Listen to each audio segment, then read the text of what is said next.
بسم اللہ الرحمن الرحیم۔ کولو یا بیلن میں دبا کر گنے کا رس نکالتے ہیں، پھر اس کو بڑے کڑھاؤ میں ڈال کر جوش دیتے ہیں۔ جب چاشنی تیار ہو جاتی ہے تو اس کو ٹھنڈا کر کے گڑ، شکر یا راب بنا لیتے ہیں۔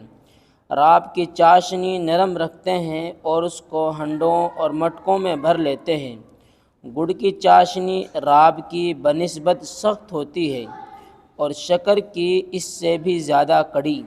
راب کی کھانچی ڈالتے ہیں جہاں یہ کارخانہ ہوتا ہے، وہ مکان کھنڈسال کہلاتا ہے۔ کھانچی میں راب کا شیرہ نچڑ کر الگ ہو جاتا ہے اور دانہ دار سفید قند باقی رہ جاتی ہے۔ پھر حلوائی اس کو پکا کر صاف کرتے اور بورا، بتاشا، مصری، اولا بناتے ہیں۔ اسی سے قسم قسم کی